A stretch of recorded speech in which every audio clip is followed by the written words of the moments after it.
اللهم صل على محمد وعلى آله محمد. اللهم صل على محمد وعلى آله محمد.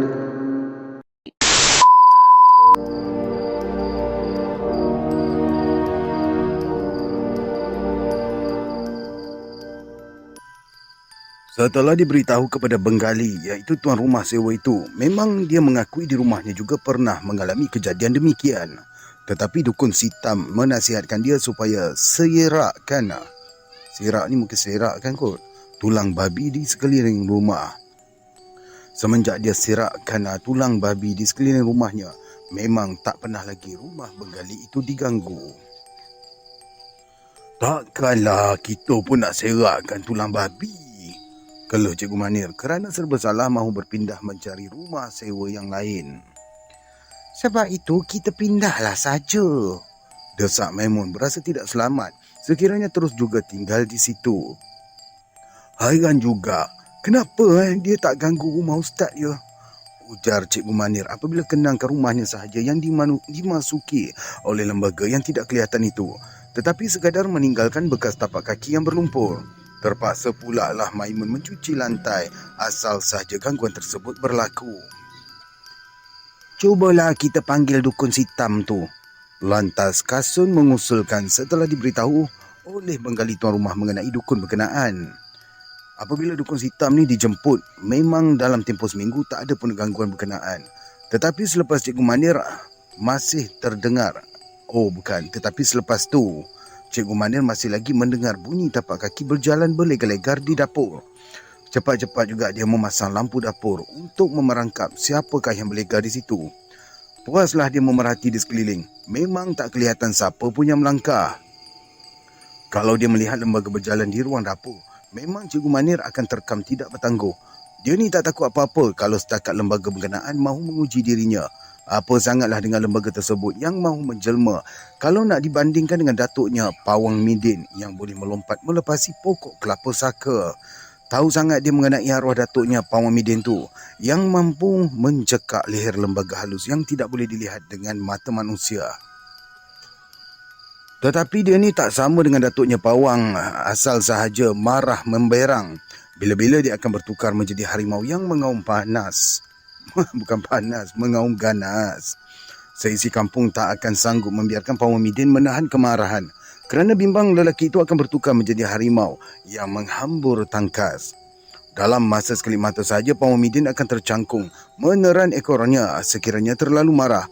Sebaik saja ekor terjulur di belakangnya, nescaya daging pipinya akan membengkak hingga ditumbuhi bulu berbelong-belang. Allah Rabbi, mana ada belong? Berbelang-belang hitam dan kuning. Tengkuknya juga kembang hingga belakang berbonggol. Apabila dia mengirai-ngirai bulu di tubuh, sudah tentulah Pawang Midin akan menjelma menjadi seekor harimau yang garang. Ketika ini lembaga halus yang mengganggu tidak akan lepas ke mana. Bila-bila akan diterkam oleh Pawang Midin tatkala dia menghambur tangkas. Bukan setakat pelesit, polong, bajang atau penanggal akan dikekahnya. Hantu raya dan hantu tinggi juga tidak bersisa diterkam oleh Pawang Midin. Kalau macam ni, benar kerjanya cikgu. Dukun sitam mengeluh panjang apabila diberitahu gangguan bunyi tapak kaki merayu-rayu di dapur itu masih lagi berterusan. Buatlah macam mana pun Pak Dukun, desak Maimun disebabkan terlalu takut dengan suasana yang dialaminya saban malam. Saya agak benda ni bukan sihir orang ni cikgu, ujar dukun sitam memerhati kesan tapak kaki yang berlumpur merata lantai dapur. Kalau tak boleh, kita pindah je lah ya bang. Semakin bimbang Maimun lantas mendesak suaminya Cikgu Manir. Nak takut apa?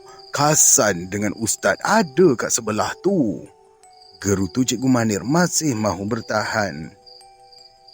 Cubalah cikgu cuba pawang di kampung cikgu.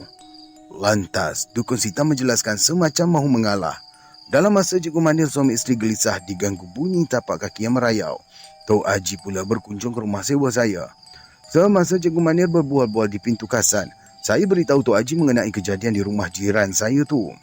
Tersengih-sengih sajalah Tok Haji dengan tidak menyahut apa-apa. Maimun juga beritahu mengenai kedegilan Cikgu Manir yang berdegil tak nak berpindah mencari rumah lain. Marah benar dia dengan suaminya semata-mata mahukan rumah yang berdekatan dengan sekolah. Apa salahnya tinggal di rumah sewa yang jauh dari sekolah asal sahaja hati tenteram. Sengaja pula Kasan bergurau mahu menangkap lembaga yang tak kelihatan itu sekiranya jelmaan Pontianak.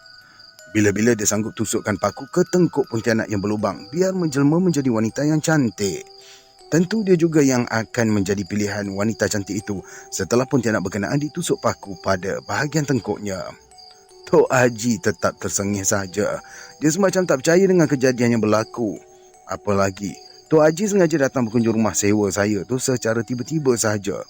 Memang terkejut juga tatkala Tok Haji menjengah ke tempat saya bertugas kerana sudah lama saya tidak jengah dia di kampung. Mahu balik selalu ketika itu bukanlah mudah kerana perhubungan bas yang masuk ke kawasan berkenaan tak banyak. Tetapi Tok Haji ni sengaja memberi alasan demikian. Memang saya tahu bila-bila sahaja dia akan menjengah kalau berasa saya mengalami demam sekalipun tak diberitahu apa pun pada dia. Kadang-kadang saya ni dihinggapi demam sesama pun, nescaya Tok Haji akan menjengah datang. Hangah tahu gangguan syaitan. Kenapa yang tak dihalang? Gerutu Tok Haji mencemik muka lantas duduk di kerusi. Gangguan syaitan yang macam mana tu Tok Haji? Terus Cikgu Manir masuk ke rumah saya dan duduk di sebelah Tok Haji.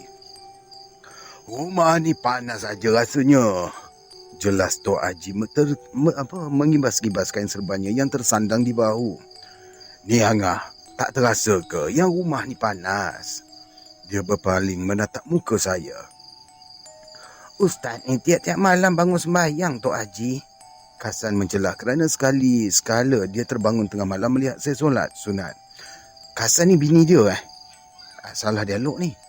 Ustaz tiap-tiap malam bangun sembahyang Tok Haji. Kasan mencelah kerana sekali-sekala dia terbangun tengah malam melihat saya solat sunat. Saya keliru kejap ni. Allahu Akbar. Kasan ni watak yang mana kejap. Allah, tak apa kita terus dulu ya. Sembahyang aja belum cukup lagi. Tok Haji keraskan suara seolah-olah memarahi saya yang masih tercegat di pintu. Tetapi selepas solat isyak berjemaah, Tok Haji menyuruh padamkan saja lampu biar rumah kami yang berkembar ni gelap. Tak lama selepas itu pula kedengaran bunyi tapak kaki merayau-rayau di dapur rumah Cikgu Manir. Ketika ini Tok Haji membaca perlahan. Bismillahirrahmanirrahim. La yasukul khairu illallah. Bismillahirrahmanirrahim. La yasriful su'i illallah. Bismillahirrahmanirrahim. Ma kana minni min ni'matina faminallah. Bismillahirrahmanirrahim. La yatil bil hasnata illallah. Bismillahirrahmanirrahim.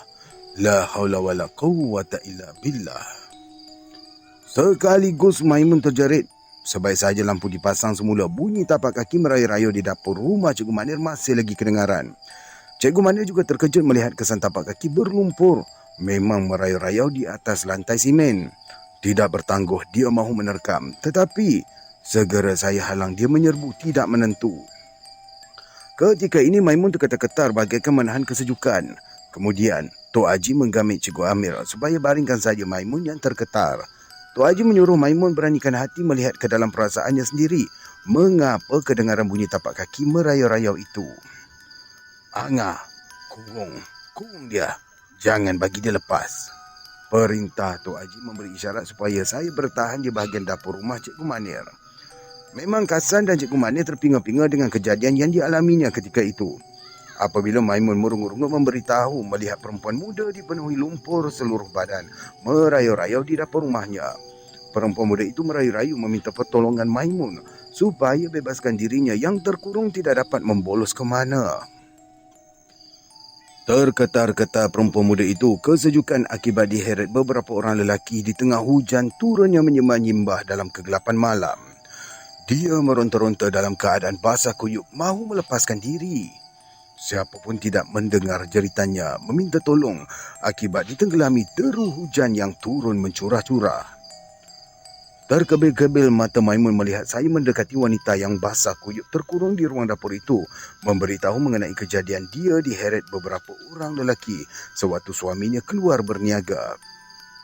Jelmaan wanita muda itu mengakui dia diserbu beberapa orang lelaki sewaktu hujan turun mencurah-curah.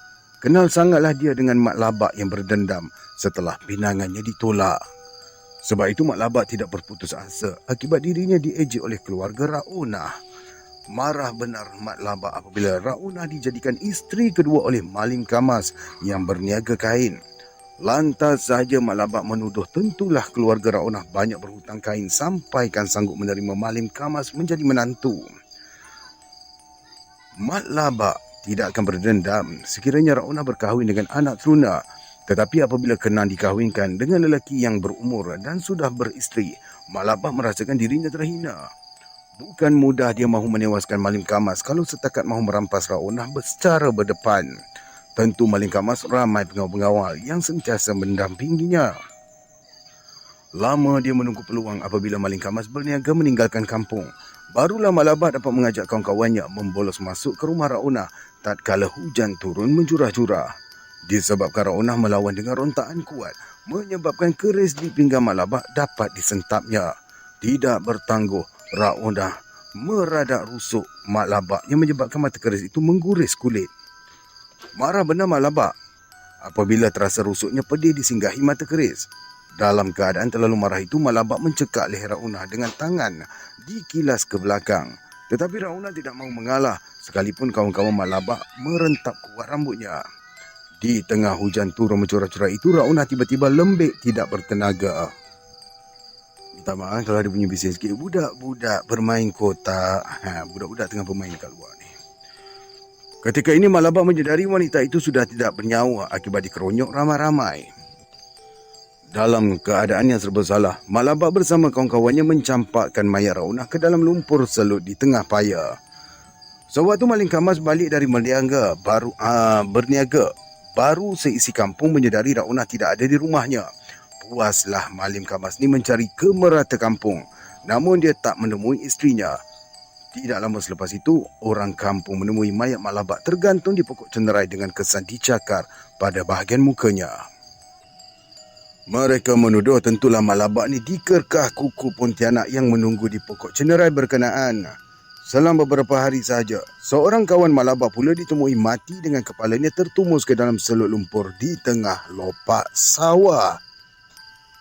Semenjak Mak Labak ditemui mati tergantung pada pokok cenderai, beberapa orang kawannya pula ditemui mati dengan cara yang mengerikan selang beberapa hari selepas itu.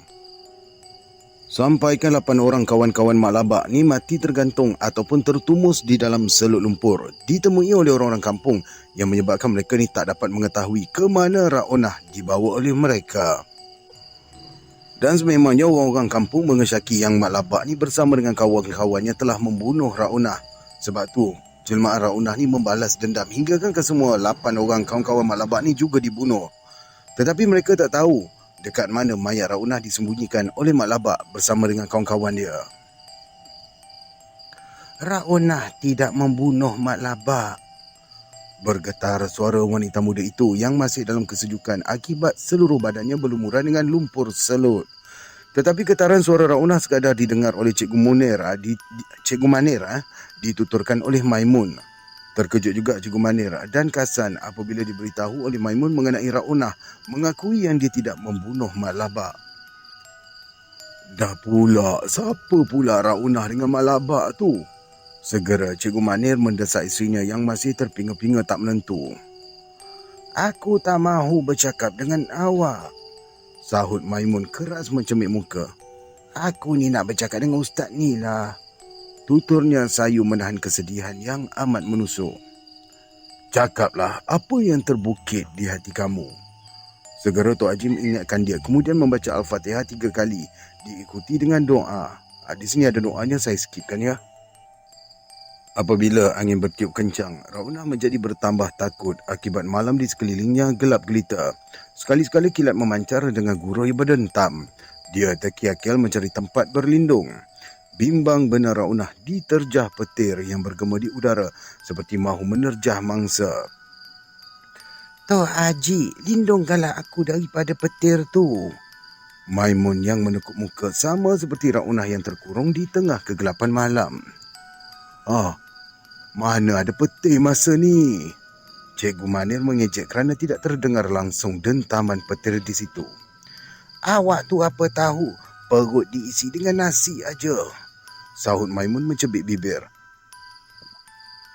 Sama seperti Raunah yang tengah mengejek-ngejek Cikgu Manir. Manalah awak tahu perkara yang gaib dengan yang nyata?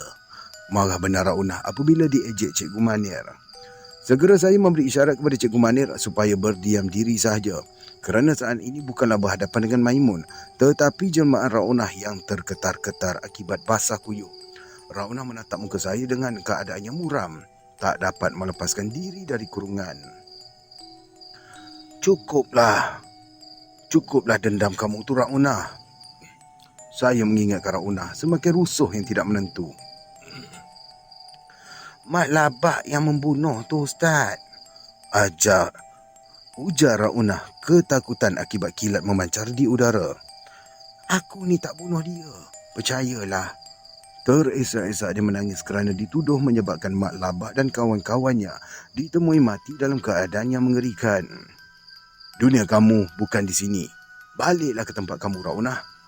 Perintah saya dengan membacakan Al-Fatihah 3 kali. Ketika ini cahaya memancar pada pintu dapur hinggakan membentuk terowong yang memanjang.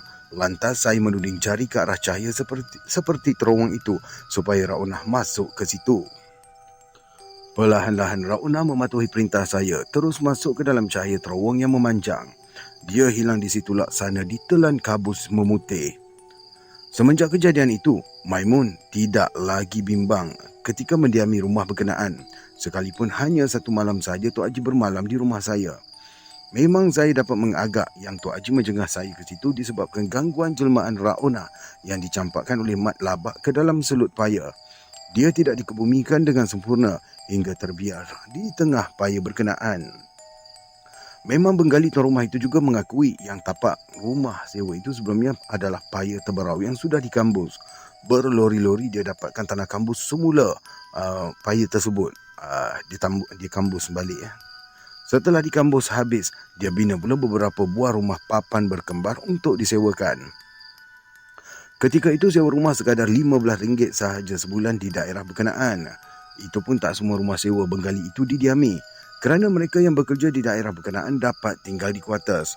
Lainlah Cikgu Manir yang sudah beberapa kali memohon kuartus guru tetapi masih juga tak berjaya. Selepas itulah Cikgu Manir tidak akan putus-putus memuji saya kerana membantu dia.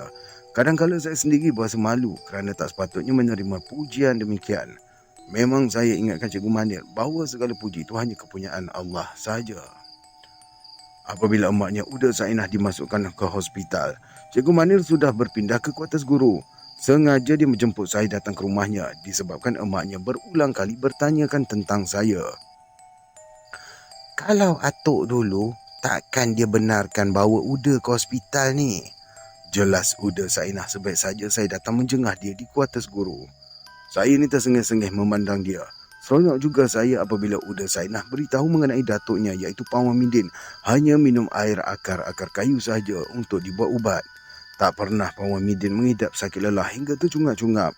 Kalau terasa penat-penat badan, Puan Wamidin sekadar mengusapkan tapak tangannya sahaja ke seluruh badan dengan membacakan surah Al-Ikhlas, surah Al-Falaq dan surah An-Nas banyak 3 kali.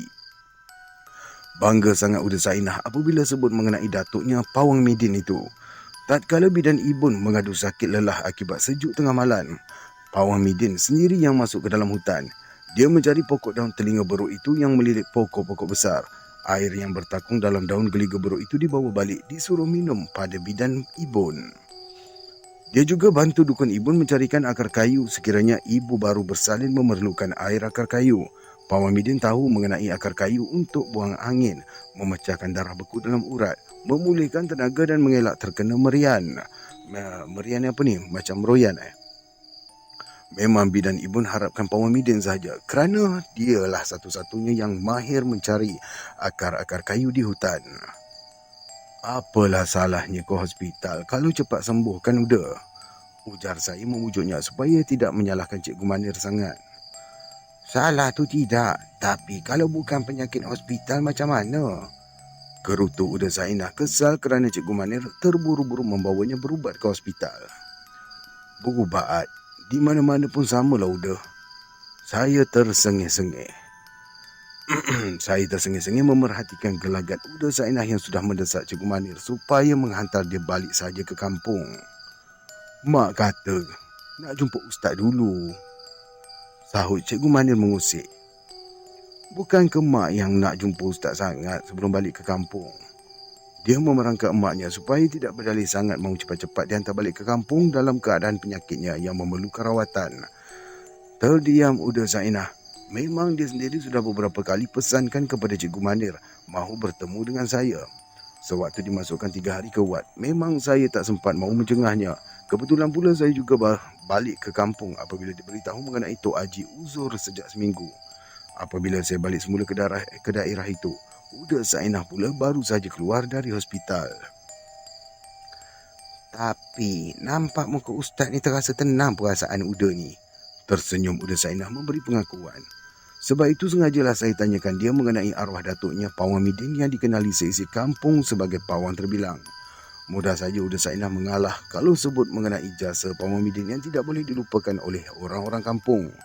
Uda Zainah juga sanggup bercekam mata sampai ke pagi kalau ceritakan mengenai arwah datuknya itu. Beberapa kali orang kampung melihat Pawang Midin bertunggang di belakang harimau selepas dipanggil mengubati orang sakit. Memang dia tidak benarkan sesiapa pun mencengah keluar asal saja dia balik selepas berubat. Pawang Midin sendiri akan membuka pintu serambi menuruni tangga meranduk kegelapan malam. Sebab saja dia turun, nescaya Pawang Midin tidak lagi kelihatan di kaki tangga. Satu-satunya yang cuba mengendap Pawang Midin adalah menantunya sendiri iaitu Abu Latih. Disebabkan cepat sangat bapa mentuanya hilang dalam kegelapan malam. Tatkala Pawang Midin selesai berubat, Abu Latih sengaja menunggu di bawah rumah. Sebaik saja bapa mentuanya ingatkan mereka yang terjonggok di atas rumah tidak bergerak ke mana-mana sehingga dia turun ke tanah. Abu Latih terkaku melihat seekor harimau sebesar lembu tercegat di kaki tangga. Pawang Midin terus saja melompat ke atas belakang harimau berkenaan setelah pintu ditutup rapat. Setelah harimau itu melompat ke tengah kegelapan malam, tergocoh-gocoh Abu Latih naik ke rumah. Dia jatuh tersembam ke lantai dengan mulut yang berbuih-buih. 3 hari pula Abu Latih terkejang dengan lidah keluh tidak boleh menuturkan apa-apa. Memang Pawang Midin sendiri pulihkan menantunya setelah diberitahu mengenai kejadian yang menimpa Abu Latih. Marah sangat dia dengan Abu Latih kerana sengaja mengendap dia melompat ke atas belakang harimau. Lainlah kalau menantunya kuatkan semangat tatkala melihat kejadian demikian. Sekiranya mudah tergamam, kenapa yang Abu Latih berani mengendap di bawah rumah? Sudah beberapa kali Abu Latih diingatkan oleh isterinya iaitu Tisah supaya tidak tunjuk sombong dengan perkara yang tidak boleh dilihat dengan mata kasar. Tetapi Abu Latih ni dia tidak pernah jeran sekalipun. 3 hari terkejang kaku setelah melihat bapa mentuanya bertunggang di atas belakang harimau. Kali pertama terserempak memanglah aku terkejut.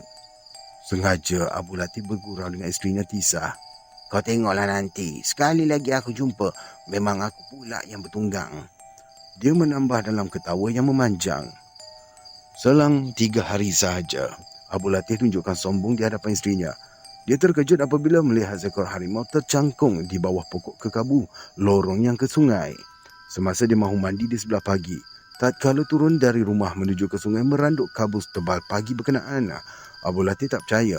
Masakan harimau terjonggol setelah matahari mula memancarkan sinar. Lagipun sudah ramai orang yang turun ke sungai sejak subuh mahu solat ke surau berhampiran sungai berkenaan. Bukan takat terkaku saja Abu Latih di situ, tetapi habis kainnya basah akibat kencing meleleh yang tidak dapat ditahan-tahan. Ketika sampai di rumah tidak sempat dia menaiki tangga, Abu Latih sudah pun tersembam jatuh.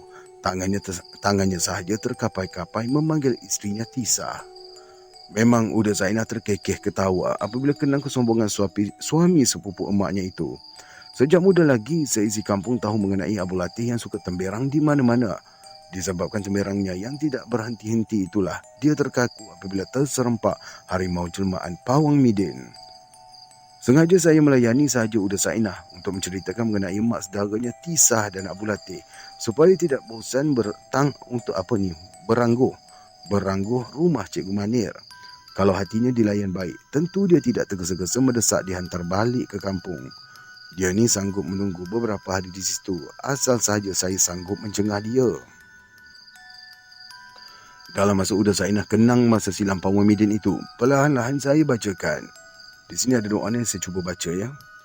Wallahul khaliqul bariyul musawwiru lahul asma'ul husna. Yusabbihu ma fis samawati wal ardi wa huwal azizul hakim. Sekaligus saja Uda Sainah tersentak. Dia mula mengusap-usap gajahnya yang perlahan menahan ombak dada yang kencang. Cepat-cepat Cikgu Manir dan Maimun carikan ubatnya disorongkan kepada Uda Sainah. Pantas sahaja dia menepis ubat berkenaan hingga berserak di lantai. Marah benar Uda Sainah apabila Cikgu Manir desak dia menelan pil berkenaan untuk hilangkan sesak nafas yang dihidapinya. Ustaz dah tahu, kalau boleh buang aja saka ni. Termengah-mengah Uda Sainah menuduh gangguan saka itu yang menyebabkan dia telah lelah sejak bertahun-tahun. InsyaAllah, ujar saya perlahan. Tetapi sebenarnya saya pun tak tahu bagaimana mahu memulakan. Lainlah kalau Tok Haji, dia tahu juga mengenai petua mahu membuang saka sejak turun-temurun. Saya pun tak tahan dengan saka ni Ustaz. Tersengguk-sengguk Uda Sainah menahan rasa terharu apabila kenangkan saka berkenaan. Kalau mak dah tahu saka, kenapa yang tak berubat sejak dulu? Cikgu Manir juga terkejut diberitahu demikian oleh Uda Sainah. Uda Sainah menggeleng-geleng lemah. Sukar dia mahu memberitahu Cikgu Manir mengenai perkara yang tidak boleh dilihat dengan mata kasar. Bagaimana mahu membuang amalan yang telah diamalkan sejak turun-temurun itu? Kalau Uda Sainah sendiri tidak tahu, tentu saya juga semakin serba salah.